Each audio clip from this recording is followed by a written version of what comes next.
Mariam giftiko kenna panno jala anma fansigana Mariam giftiko kenna panno jala anma Ashama arkafudi kabajamtoota ordoftoota maatii YouTube nagaa keessanii fayyaa keessanii ani nagaa fayyaa kooti galata waaqayyoo guyyaa har'aa kana mana yootii dhufeen jira guyyaa har'aa kana maaliifan mana yootii dhufe yoo jettanii viidiyocha keessatti kan waliin ilaallu ta'a duraan dursee obboleettii koo kabajamtuu fi jaalatamtuu yootii na jaallattee na kabajjee noor jettee istuudiyoo keenya jalaa bantee gara mana keetitti ol seesisuu keetiif guddaa galatoomii siin jedha itti aansuudhaan hordoftoota YouTube'ii angaduma viidiyoo kanaatti daawwachuu hin dagatina akkasumas viidiyoo kana daawwattan yoo xumurtan hanqina jiru wanti nama mufachiisu wanti nama aarsu wanti badaasu wanna jiru hunduma isaa iyyuu wanta sirriin taane koomentii irra akkanaaf gootan abdiin qaba isiniin jedha kallattumaan gara gaafitti guyyaa irraa kana yaa gaafii na gaafatteeti yootiin kan hin dhufe kanaafidha seera viidiyoo eegee waraabu yookiin dammoo hin dubbadhu yoo ta'e dhiifama maaliif viidiyoon kun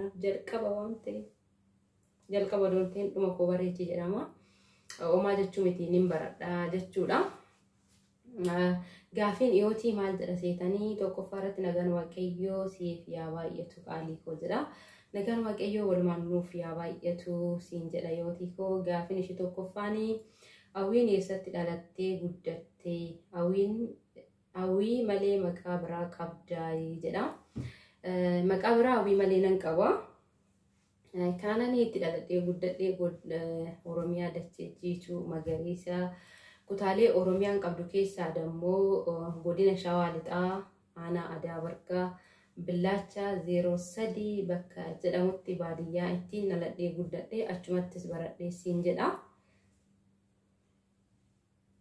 gaafii lammaffaanii oromummaan siif maalii jedha oromummaan anaaf dhiiga kennaadha dhaloota oromummaan kan argamu dhalootaanii dhiiganii kanaaf akkuma dhiyaattu oromummaan anaaf dhiiga gaafii sadaffaan wanti dubartoota irraa jaallattu nuufimi wanta irraa jibbitu nuufimi wanta dubartoota irraa jaallattu lama wanta dubartoota irraa jibbitu lama jedha dubartoota irraa maal jaalladha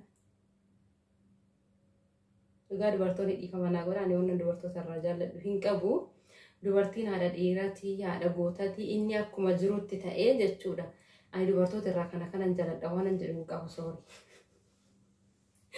dhugaa waan irraa jaalladha jedhu hin qabu waan irraa jibbu Keensa isaaniitti qeema mataa isaaniitti siifan hima lama bichaa miti digda wayii jechuudha tokkoffaatti dubartoota irraa waan hin jibbu lipstikiidha dubartoonni lipstikoo dibatan maal fakkaatoo jettanii daa'ima haati mana hin jirre jechuudha haati waxii nyaata ittoo hundee diimatiin hojjattee lafa gootee fi yookiin dammoo qayisirii jechuudha qayisirii afaan amaaraatti afaan oromootiin hundee diimaa jedhama Wati hundee diimatinaatti keenya gizee manaa baaf fakkeenyaaf afaan baadiyyaatti dhaladhe waan ta'eef haati keenya gizee deeman nyaata lafa nu godhanii deemuun yeroo fageenya deeman nyaata lafa godhanii nyaadhu jedhanii waxiis biddeenas bakka tokkotti walitti qicanii biraa deemanii daamta xiqqoon akkana bantee nyaatte akkuma isin jettee kan qajeeltu waan akkasiinatti fakkaatu jechuudha.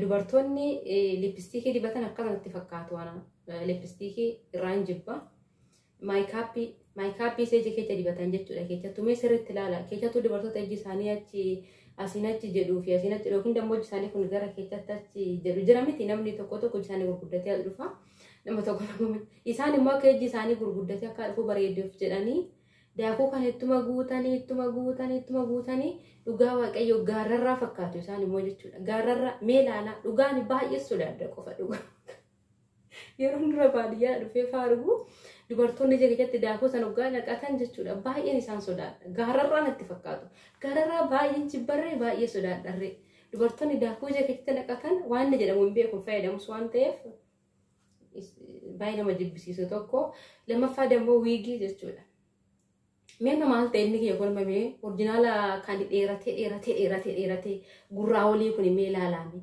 Yaa Rabbii fayyaa. Harkuna dhukkubetti ol qabani. Maal qaba waan ofii yoo bakka waan ofiitti yoo jiraatan yoo duutanii sassi wajjin biyyee dhaqu. Mee dubartoota ko durboche itti guduufanii isaanummoo kun gariin ammaas itti gologolanii qoonnisama. Akkana fa'aa darbanii jechuudha. Kan ofii kan hin taane. Gizee tokko immoo akkasiin hooqan fa'aadha jechuudha. Waan akkasiisan jechuudha. Wiigii gariin diimaatti godhanii gariin adiitti waan isaaniif hin kennin. Isaan kan irraan jibba. Tokko lammaffaa deemu warra garaa qullaa deemu jechuudha. Dubartoota garaa qullaa deeman baay'ee jibba. Dubartoota irra garaa qullaa deemu. Tokko lammaffaa deemu surree garaarratti baafatanii warra surree kaawwatan garuu surree garaarratti baafatanii warra kaawwatan jechuudha. Yaa istaayilii moo sheeppii jedhan anoon beeku dhugaa waaqayyo. Isaan dubartoota irra baay'een jibba. Uwwee akka gara shaniin geenye laata yaa Rabbii kodhiifama.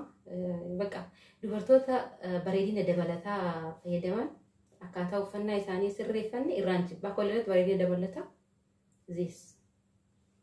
Isa ofirraa dhugaa madaamii jalatti argatan warri dabalatan. Jirtan immoo YouTube dhuma kanarratti irra gidee viidiyoo hojjetta warroonni hidhii dibattan jechuudha. Dhugaa maqamalee fakkaattu of eeggaasin jechuudha. Ijoollumti YouTube biratti viidiyoo hojjettan jechuudha. Ijoollee baay'een liipstiikii waggaa dibattan. Isin bichaa miti warra afaan keenya dhageenye isaa ta'u walumaa galatti jechuudha. Inni dibataniituma argitanii dibattanii jechuudha. Qamalee fakkaatan. Yeroo dibachii baatee irratti ni wayya dhugaa jechuudha.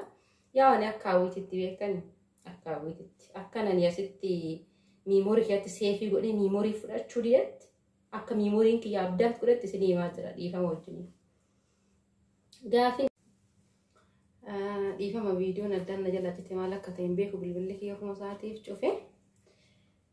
Innaa waaqayyo gooftaan ammarree kanuma caalaa beekumsa isaa irratti dabalee isiniif haa kennu ijoollee ciccimoo ijoollotiin baay'ee tokko gaggaarii taatan kan baay'ee nama gargaartan haala namaaf hin mijanne keessa teessanii akka nama haalli mijateefitti kan cimina keessaniin ofitti amanamummaa keessaniin gaarummaa keessaniin dhaabbattanii of caalaa namaaf taatan hedduun keessan ni jirtu waan ta'eef waaqayyo gooftaan isin haa eebbisu isiniin jedha sumarraanii.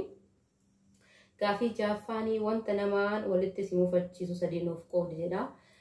Wanti namaan walitti nama mufachiisu tokko of tuulummaadha. Lammaffaan sobaa. Of tuulummaadha.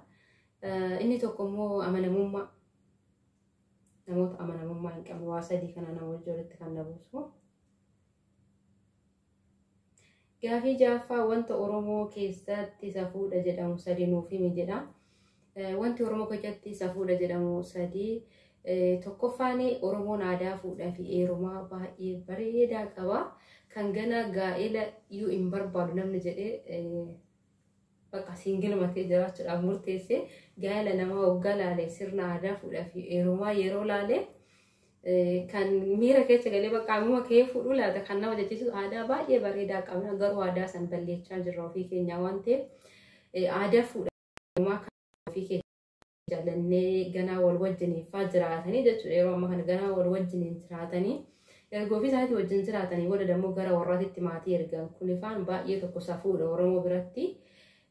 Maaliif aadaa fuudhaa fi heeruma Oromoo sirna guyyaa gaa'elaa sana qofa osoo hin taane osoo intala keenya isiniif kennine hin jedhin durayyuu yeroo lama yeroo sadii deddeebi'u warra jaarsaa jechuudha biyya keenyatti yaa Oromiyaatti jechuudha. Garuu yeroo ammaa kan inni kun hafee ofii keenyaa wal jaalannee ofii keenyaa mana kireeffannee yookiin mana fa'aa walitti qabeenya hundayyuu gizeen itti walitti dabalatanii erga murteechanii booda gara warra isaatitti gara warra ishiitti warra isaatti ergan yookiin dammoo odoo warri isaa gara warra ishii naqin hundayyuu kan isa fa'aa fuudhanii gara maatii isaanii dhaqanii wal barsiisanii jiru jechuudha. Yeroo ammaa kana ni jiru odoonti inni jirra jechuudha. Wayyura keechumaan jira waan ta'eef inni kun ifaan baay'ee tokko safuudha jechuudha Oromoo biratti.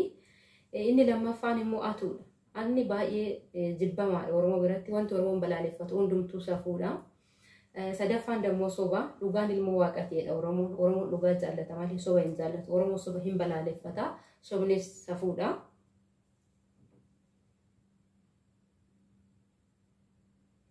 Gaafii saddeettaffaa muddannoo yeroo ijoollummaa hin daganne nu fiimi jedha muddannoo yeroo ijoollummaa hin daganne muddannoo hin qabu garuu daamatee daamti gizee bochuun jaaladhu haadha kiyyatti jechuudha daamti gizee isaan bu'an hin jaaladhu ofii kiyyaa garuu baay'een bu'a jedhan daamatee kanaafuu odoo haati kiyya ulee baattee na reebdu ijoollee duddarra godhadhee haadha kiyya jala fiiga jechuudha gizee sanaatti kiyyaatti akka kana caalaa bochuu hin beektu faanaan jetti ture kanarraan kanas muddannoo hin qabu maaliif gizee ijoollummaa kiyyaa anarratti kan dhalate obboleechi kiyya jira ani obboleechi koo qofa wajjin taphadhee guddadhe waan ta'eef ijoollee ollaa wajjin akkasii wal tuttuqqee hin qabu ture kanaafuu muddannoo hin qabu jechuudha. Gaafii salgaffaan hawwiin jaalalaan miidhattee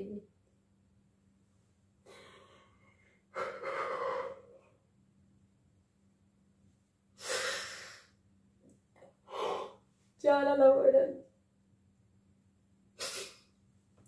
ummanni gizee garaa garaa maqaa malee maal ana jaalalli coggaarraa koo na fixe somba koo na fixe kalee koo na fixe ukkulaaliitiitti na darbe. Oh my God. I am so nervous about Jalala. Unatino afaan una wallaachi sargite ubamu bira darbe jechuudha na nyaatame jaalalli ilkaan baasee alaffatee na nyaate.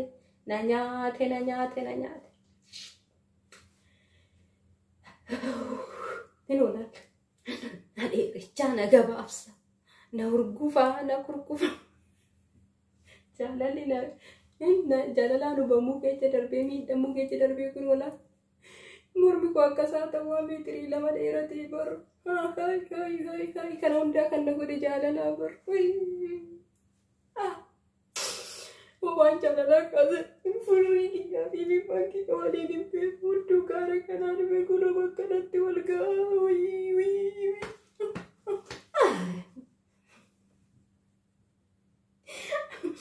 jalalaan miidhamee hin beeku galata waaqayyo